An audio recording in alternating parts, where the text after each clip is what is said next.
Bismillahirrahmanirrahim. Assalamualaikum warahmatullahi wabarakatuh. Salam. Om Swastiastu. Namo Buddhaya. Salam kebajikan. Selamat sejahtera bagi kita semua. Baik, di sini kami dari kelompok 7 akan menjelaskan tentang kolusi ditinjau dari Pancasila. Pada mata kuliah pendidikan Pancasila oleh dosen pembimbing Dr. Alesius Jondar, MSI.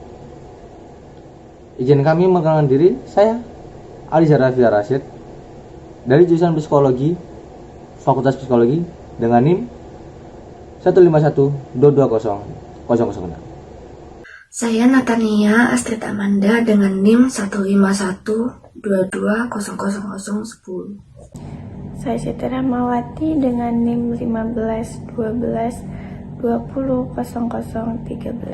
Saya Anggi Septiani Kartika Putri dengan NIM 1512200027. Baik, mari kita mulai saja presentasi kali ini. Kolusi adalah satu dari 3 praktik nakal yang hampir terjadi atau setidaknya pernah terjadi di seluruh negara di dunia. 2 praktik lainnya yakni korupsi dan nepotisme. Kegiatannya lantas umum digelar dengan sebutan KKN. Nah, istilah kolusi merujuk pada suatu aktivitas atau perbuatan tidak jujur yang dilakukan oleh 2 pihak terkait yang sudah sepakat untuk bekerjasama dalam mencapai tujuan tertentu.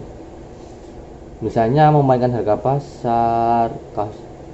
Kasus kolusi yang demikian lumrah dilakukan oleh setidaknya 2 perusahaan besar yang berkeinginan untuk meraih keuntungan bersama atau oligopoli. Kolusi juga berlaku untuk kasus individual, di mana telah terjadi kesepakatan untuk suatu tujuan tertentu. Misalnya pemberian hadiah atau gratifikasi oleh seorang pengusaha kepada oknum pejabat agar dapat mendapatkan izin proyek. Praktik kolusi ini marak sekali terjadi di Indonesia. Hal ini dapat dilihat dari maraknya penangkapan sejumlah oknum pejabat dan pengusaha terkait kasus ini. Ya, berikutnya modus operandi kolusi. Pada kasus kolusi yang terjadi di Indonesia, modus operandi yang umum dilakukan meliputi 2 macam, yaitu yang pertama adalah gratifikasi, yang kedua adalah perantara atau broker. Nah, yang pertama gratifikasi yakni pemberian hadiah, baik berupa uang tunai maupun barang dari pengusaha kepada oknum pejabat, baik di tingkat daerah maupun anggota parlemen atau eksekutif, dengan tujuan oknum pejabat tersebut memuluskan jalan perusahaan yang dipimpin oleh oknum tersebut untuk hasil memenangkan tender suatu proyek pemerintah. Kerjasama ini terkadang juga berlanjut ke proyek-proyek selanjutnya. Yang kedua, perantara atau broker. Kolusi jenis ini umumnya berkaitan dengan pengadaan barang atau jasa, di mana proses tersebut yang selayaknya dapat dilakukan dengan mekanisme government to government atau government to producer. Harus terlebih dahulu melewati seorang perantara yang hendak mengambil keuntungan. Perantara atau broker ini pun biasanya terdiri dari oknum-oknum yang memiliki jabatan atau wewenang tertentu di lembaga pemerintahan atau perusahaan yang terlibat.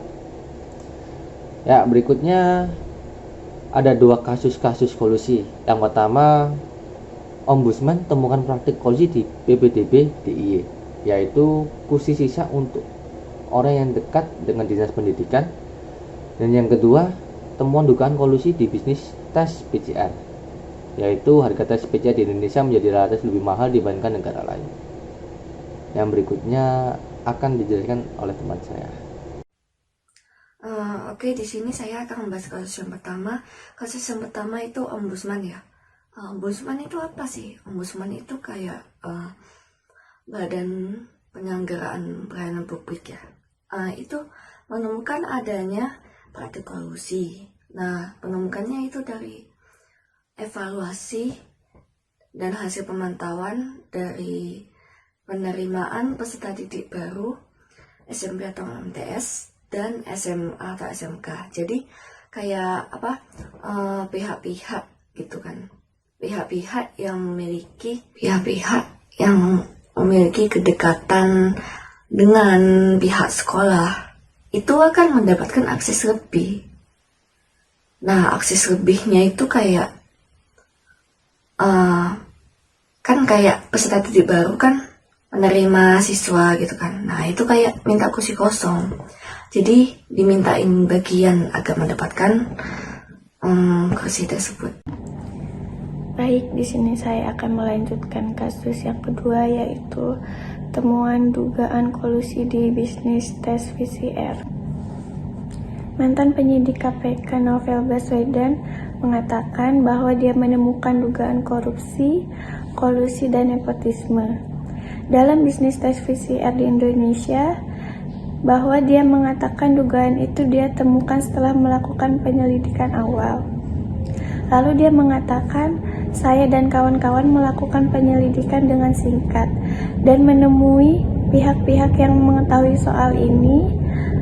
Kami memulai memahami bahwa ada dugaan kolusi dan korupsi, dan kata Novel itu dalam konservensi First Caucus Masyarakat Sivil untuk Demokrasi dan Keadilan Sosial. Jadi intinya dari kasus yang kedua ini, Novel Baswedan menemukan dugaan KKN tes PCR. Untuk ngecek kena konoha apa tidaknya, karena setelah dia melakukan penyelidikan dianggap kayak ada pihak yang membuat tes PCR itu lebih mahal dibandingkan dengan negara lain. Nah, karena adanya dugaan KKN tersebut, proses tes PCR itu menjadi lebih lama, yaitu 2-3 hari baru jadi. Nah, kalau mau dapat lebih cepat itu, dia harus membayar lebih mahal, dan Novel Baswedan curiga ke Dian Duit dan Erick Thohir, tapi mereka berdua membantah karena nggak merasa ambil untung sama sekali. Oke, dari dua kasus tadi itu ya. Yang pertama, kasus ombudsman yang menemukan adanya praktik kolusi di penerimaan peserta didik baru tingkat SMP atau MTS dan SMA atau SMK. Dan kasus yang kedua, kasus PCR ya. Dua kasus itu kalau dianalisis dari nilai-nilai Pancasila, itu melanggar 5 sila Pancasila. Oke, saya akan menjelaskan sila yang pertama, yaitu ketuhanan yang Maha Esa. Di agama saya, di agama Kristen itu melanggar ya. Ada di 2 ayat. Yang pertama, Keluaran 2:3-8 dan Ulangan 16 ayat 19. Oke, kita baca yang pertama dulu. Keluaran 23 ayat 8. Keluaran 23:8 itu berbunyi, suap janganlah kamu terima, sebab suap membuat buta mata orang-orang yang melihat dan memutarbalikkan perkara orang-orang yang benar. Lalu ayat yang satunya itu Ulangan 16 ayat 19.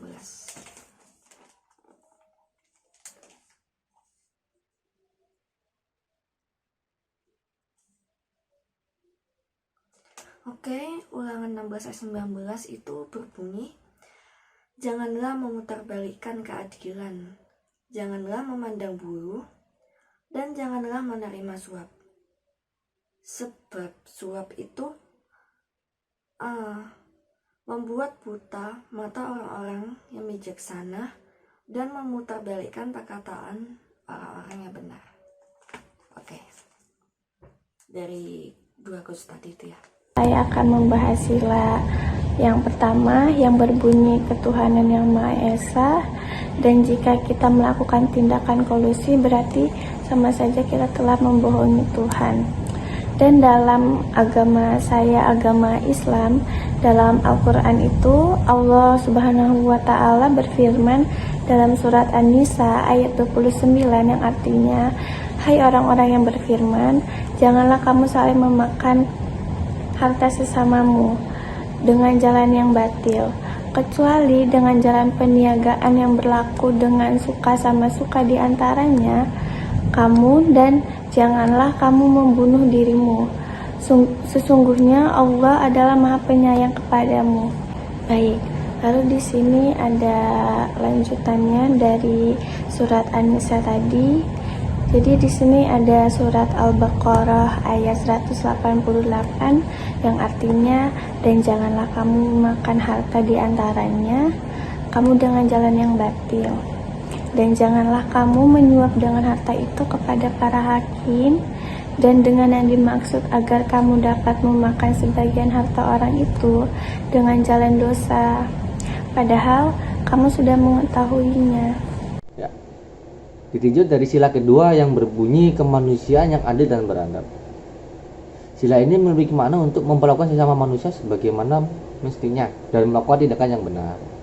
Nah, dengan melakukan kolusi berarti sama saja telah melanggar sila kedua ini, karena telah melakukan tindakan yang memperlakukan kekuasaan dan kedudukan sebagai tempat untuk mendapatkan hal yang diinginkan demi kebahagiaan diri sendiri, dan juga membuat orang lain menjadi rugi karena tindakan kolusi tersebut. Sila ketiga yang berbunyi Persatuan Indonesia memiliki makna bahwa kedudukan masyarakat itu sama di depan mata hukum, tanpa membeda-bedakan serta mendapat perlakuan yang sama pula. Dengan melakukan kolusi berarti sama saja telah melanggar sila ketiga. Lalu saya akan melanjutkan sila yang keempat, yaitu yang berbunyi kerakyatan yang dipimpin oleh hikmah kebijaksanaan dalam pemusyawaratan perwakilan. Dan dengan melakukan tindakan kolusi berarti kita juga telah melanggar sila keempat ini, karena sila ini mengandung makna untuk bermusyawarah dalam melakukan dan menentukan segala sesuatu agar tercapainya keputusan bersama yang berdampak bagi Indonesia. Yang terakhir yaitu sila kelima ya, keadilan sosial bagi seluruh rakyat Indonesia. Dari tindakan kolusi ini saja sudah melanggar keadilan sosial bagi seluruh rakyat Indonesia, yaitu merampas hak-hak yang dimiliki oleh orang lain dan menggunakan wewenang tersebut untuk kepuasan pribadi ya, atau egois, dan itu melenceng dari sila kelima Pancasila. Kesimpulannya adalah kolusi merupakan suatu hal yang buruk, jahat, dan rusak.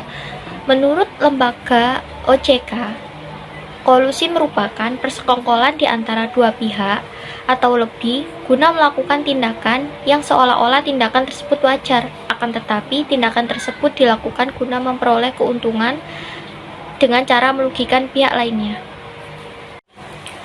Kolusi merupakan tindakan yang dapat menghilangkan kepercayaan masyarakat sehingga hal tersebut akan membuat rakyat merasa terintimidasi dan tidak peduli lagi terhadap tindakan yang telah dilakukan oleh pemerintah. Lama-kelamaan, hal ini akan membuat Indonesia menjadi tidak harmonis. UU nomor 28 tahun 1999 tanggal 19 Mei 1999 tentang penyelenggaraan negara yang bersih dan bebas dari kolusi, korupsi, dan nepotisme secara melawan hukum, memperkaya diri sendiri atau orang lain, atau kooperasi yang dapat merugikan keuangan negara atau perekonomian negara.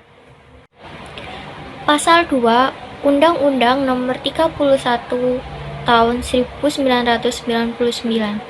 Sekian presentasi dari kelompok 7. Bila ada kurang atau lebihnya kami mohon maaf. Wassalamualaikum warahmatullahi wabarakatuh.